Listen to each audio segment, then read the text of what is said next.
I want to raise a very serious issue with the Taoiseach expressed by community groups across the board in relation to the privatisation of what is left of the local community development programme. Minister Hogan has now started the process to tender out to the private sector the provision of community development to be sold out in 31 lots for between 30 and 40 million euro. There has been a complete and deliberate absence of any consultation with the workers and the community organisations who will be affected, and the Minister has claimed concerns about commercial sensitivities for this lack of consultation. Minister Hogan has also told this House that he was legally compelled to put those services out to tender by EU Directive 2004-18-EU. This directive is now repealed, and a new Directive 2014-24-EU makes it clear that, and I quote, "Member States are free to organise social services without the conclusion of public contracts." Why, Taoiseach, is Ireland the only EU member state taking this action, and will the Minister come back to the Dáil, or will the Taoiseach instruct the Minister to come back to the Dáil with a statement outlining the legal basis of his action, and will the Government now abandon this crazy idea? And further, Taoiseach, I want to raise the particular concerns of organisations working with and within the traveller community in relation to this issue.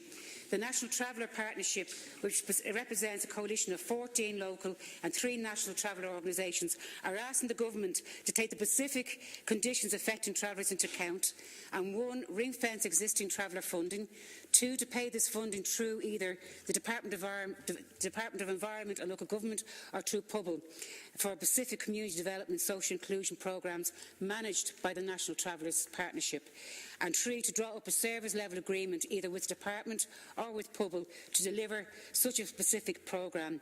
I'm sure you understand these concerns given the deplorable record of state agencies and local authorities in dealing with issues facing the traveller community, the discrimination in our society, and the fact that over the past 6 years of austerity, this most vulnerable section of our community has borne the worst cuts in general, at 80% reduction in funding, and in the local community development programme, traveller Pacific projects have experienced a cut of almost 40% on top of the effects of the general cuts in the local LCDP funding. So, Taoiseach, I'm asking you, will you take them on board from the National Traveller Partnership?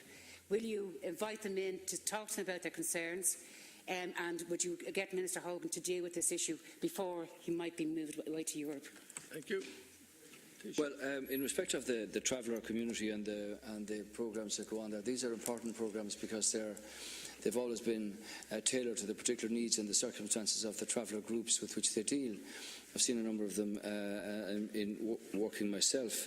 I'm quite sure that the 5 points you mentioned there can be taken into account by the Minister.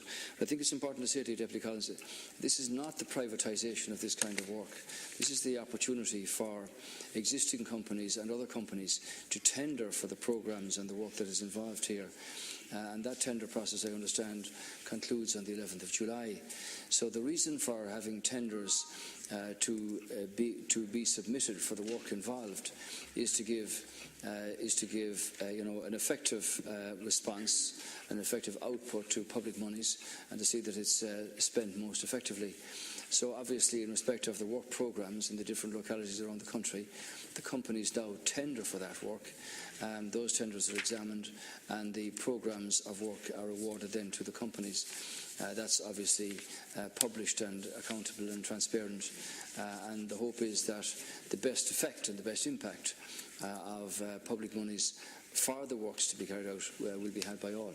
So there was a process of consultation. There's now a process of tenders. They must be examined, analysed, and decisions made on the basis of those tenders submitted. But it's not privatisation. There was a lot of scaremongering. A lot of scaremongering about abolishing leader groups and about abolishing all of these voluntary organisations, which is without foundation. First of all, Taoiseach, the process of consultation was not with the workers affected in the community partnerships. It wasn't with the people working in the National Traveller Partnership. It was at a different level.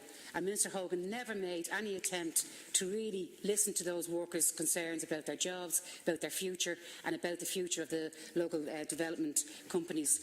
Secondly, You haven't answered the question about the change and the repeal directive and the new directive 2014-24 EU, which makes it clear that Member States do not have to go down this process. And if that's the case, I would like to see, and I think many people here would like to hear Minister Hogan defend his position of railroading through this procedure into the community projects.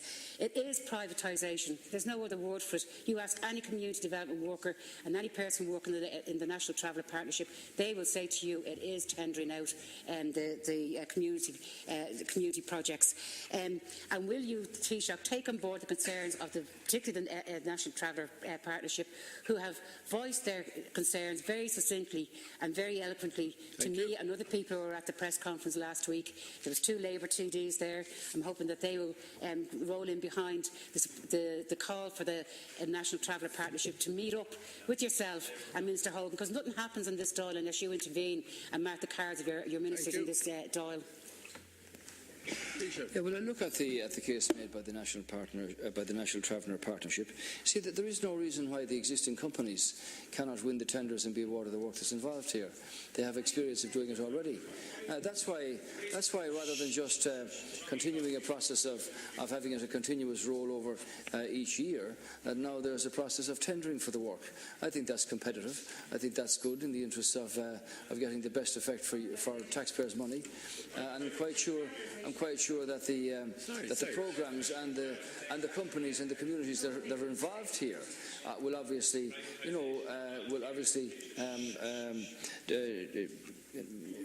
hone their work to the best effect. It is about getting the best output from the monies that are put in here, and for that reason the tender process has been introduced. Otherwise it leads to all of the old stories of how is it that this is transferred on each year to company X or company Y. Those companies that are doing that job, there's no reason why on the basis of their tenders they can't be awarded the work this time either. Thank you. That completes the